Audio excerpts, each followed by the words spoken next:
माँ कल्याणी सेवा संस्थान और जन शक्ति NGO का बहुत बहुत धन्यवाद और बहुत ही मैं उनका आभार प्रकट करता हूँ कि उन्होंने ये सम्मेलन, ये आयोजन किया। इस आयोजन से हम सब लोगों का मिलना, एक दूसरे को जानना और आपस में हम लोगों का संबंध बनता है। बहुत ही अच्छा इनका ध्येय रहता है कि कई बार प्रोग्राम किए हैं और लोगों को सम्मानित भी करते हैं और हमारे समस्त ज्योतिषियों को जो सम्मान देते हैं उसके लिए भी बहुत बहुत धन्यवाद। आचार्य पदम जी ने अभी बहुत ही अच्छे अपने विचार रखे ज्योतिष के बारे में, बहुत ही अच्छे प्रकार से उन्होंने समझाया ज्योतिष के भावों को देखना और अन्य जो भी उपाय बताए हैं उनके लिए भी उनका बहुत बहुत धन्यवाद और आभार है।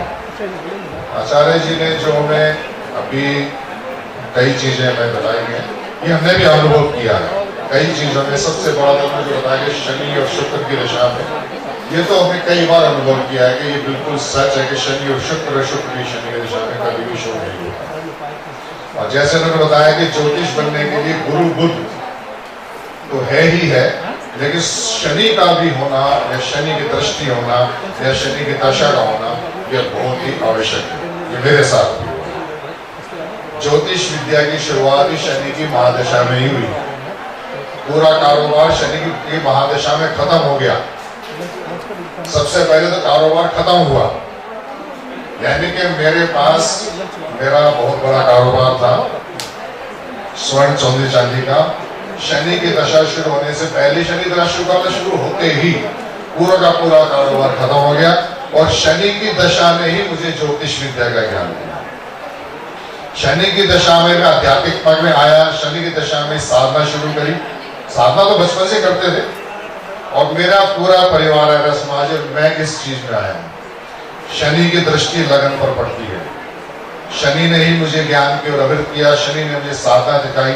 शनि की दशा में ही अपने आप माँ ने बुलाया, दतिया गया, वहां से दीक्षा ली। मुझे नहीं पता था दीक्षा कहाँ से लेनी है, मैं जानता नहीं था दीक्षा कैसे ली जाती है। ढूंढता था कि कोई मुझे गुरु मिले, दीक्षा मिले, साधना करूं। अनेकों लोगों से मिला भी था, कई बार साधना भी करी, बल्कि उसके अनुभव गलत हुए, उल्टे हुए कि बिना गुरु के ज्ञान से साधना करना बहुत, कई बार बड़ी चश्मा विद्याओं की साधना बहुत दिक्कत कर जाती है। तो मेरे साथ ऐसा अनुभव हो चुका है। मैंने बिना गुरु के किताबें पढ़ कर बगलामुखी की साधना करी और मैं नुकसान में रहा। मैंने मतंगी की साधना करी, मैं नुकसान में रहा। बल्कि और परेशानी आनी शुरू हो गई और दिक्कतें आनी शुरू हो गई। परिवार के अंदर कलेश होने शुरू हो गए। मेरी अपनी आर्थिक स्थिति खराब हो गई। मेरा मन विचलित होना शुरू हो गया। लेकिन जब मुझे गुरु मिले, यानी कि मुझे गुरु दीक्षा मिली, उसके बाद मेरे जीवन के अंदर सदैव उत्तरोत्तर वृद्धि होती चली गई, ज्ञान की वृद्धि होती चली गई। माँ बगलामुखी की साधना के बाद मतलब प्रेडिक्शन करने में भी, ज्योतिष पढ़ने में भी और अनेकों चीजों में, परिवार में भी, धन में भी, शरीर में भी बहुत अच्छे सुधार हुए। फिर मैंने माँ मतंगी की साधना करी। मतंगी की साधना करने के बाद ज्योतिष में प्रखरता आती चली गई। माँ की इतनी कृपा हुई कि मैं अपना बहुत बड़ा तो मैं नहीं कहूँगा, लेकिन कई बार तो ऐसा होता है कि ज्योतिष की जन्मपति पूरी देखने की जरूरत ही नहीं पड़ती, माँ का आदेश हो जाता है, सब कुछ पता चल जाता है। मैं ये नहीं कहता हमेशा होता है, कभी कभी ऐसा होता है। लेकिन साधना, मेरा ज्योतिष यहाँ पर नए भी हैं, पुराने अनुभवी भी, विद्वान भी हैं, बहुत बड़े विद्वान लोग भी हैं, साधक भी हैं। लेकिन मेरा मानना है कि ज्योतिष विद्या पढ़ने के साथ साथ साधना अवश्य करनी चाहिए। प्रत्येक ज्योतिष को किसी भी एक विद्या की या किसी भी एक अपने इष्ट के पीछे लग जाना चाहिए। बिना साधना के सफलता नहीं मिलती। और साधना से आपका मन आध्यात्मिकता की ओर जाएगा, मन शुद्ध होगा और मन के अंदर आपके विचार किसी दूसरे का भला करने का ही होगा, कभी किसी का बुरा नहीं सोचेगा। हम लोग लालच से भी नहीं करते। हमें ज्योतिष में लालच नहीं करना। धन तो वैसे है, सब तो झूठ है। बिना धन के तो कोई यहाँ नहीं आएगा और बिना धन के तो कोई कार्य होता भी नहीं है। लेकिन धन का लालच करने के लिए ज्योतिष ना बने। धन तो जरूर है ही, बिना धन के तो हमारा भी खर्चा किसी का भी नहीं चलेगा। और धन बहुत चाहिए, ये भी नहीं, हम तो माँ से कामना करते हैं माँ बहुत दे। मंत्र है भूरी दा भूरी देवरा ध्वरम भर भूरी देंद्री दे तसी स्वाहा, यानी कि मुझे बहुत अधिक से अधिक धन थे। इतना अधिक धन दे, 100 हाथों से धन दे, तो धन तो चाहिए, लेकिन ज्योतिष विद्या के द्वारा किसी को पगलाकर, झूठ बोलकर या गलत तरीके से कहकर धन लेना वो नुकसान दे जाएगा। हाँ, साधक साधना करे तो मैं समझता हूँ कि जहाँ तक अपने आप ही धन देगा। उसको उपाय बताते हैं या किसी प्रकार की साधना कर, हम लोग यदि साधक हैं, हमने मंत्र जाप किए हैं, साधना की है, अपने इष्ट देव को प्रसन्न किया है, तो मैं समझता हूँ कि माँ की कृपा से, अपने इष्ट की कृपा से धन तो हमारे पास स्वयं चल कर आएगा। ज्योतिष विद्या में सारे ज्योतिष के ज्ञानी हैं, बहुत बड़े बड़े अच्छे उपाय सब लोग जानते हैं। जैसे आचार्य जी ने बताया कि शनि का, मेरे हिसाब से शनि के साथ साथ राहु का भी बहुत बड़ा रोल होता है। सबसे आज कलयुग में राहु बहुत कुछ अचानक दे देता है। राहु जब देता है तो अचानक देता है, और जब छीनता है तो इतना एकदम छीन देता है कि रात को सोए थे सवेरे खाली हो जाओगे। ये मैंने अनुभव किया हुआ है।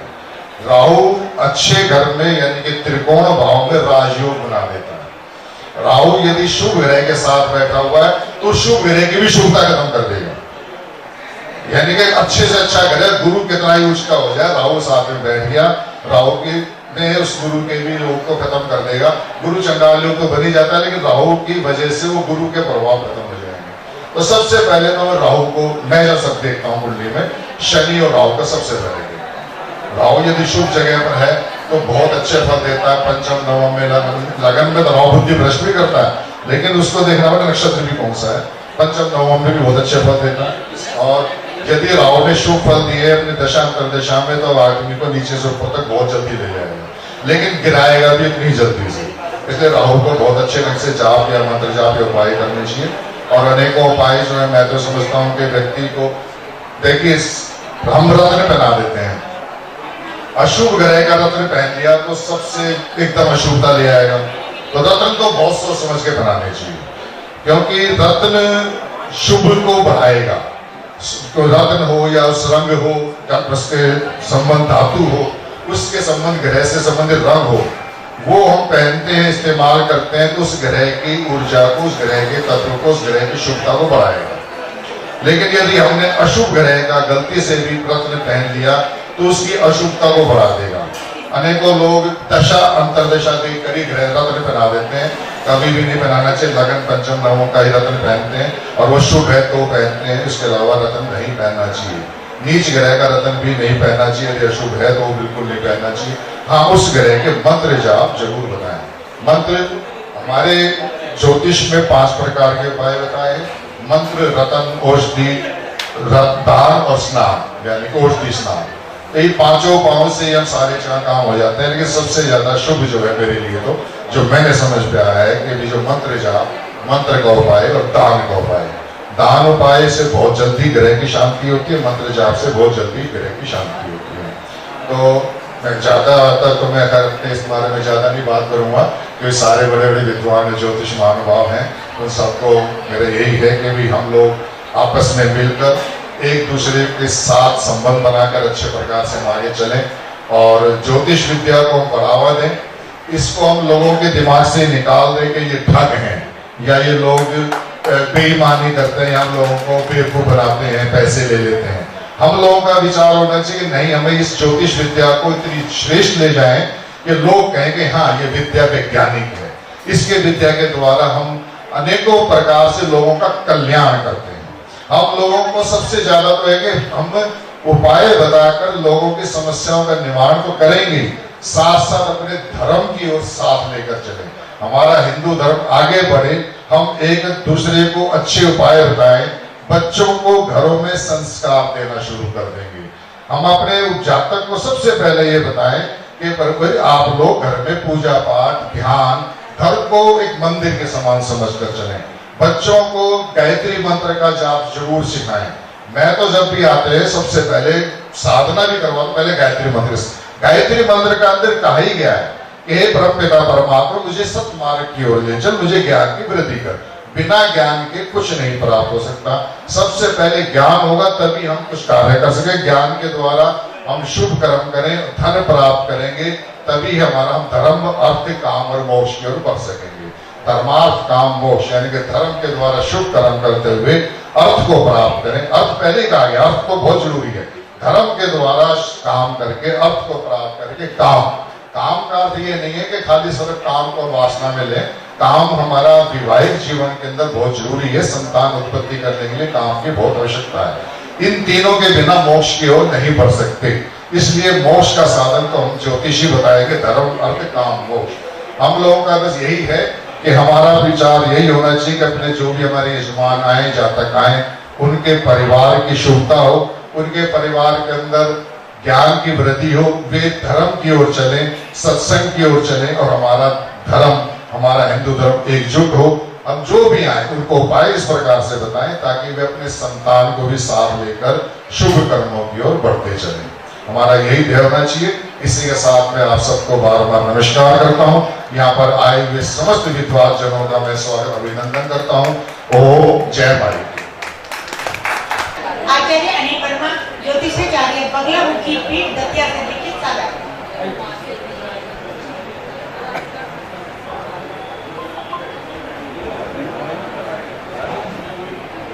यहाँ पे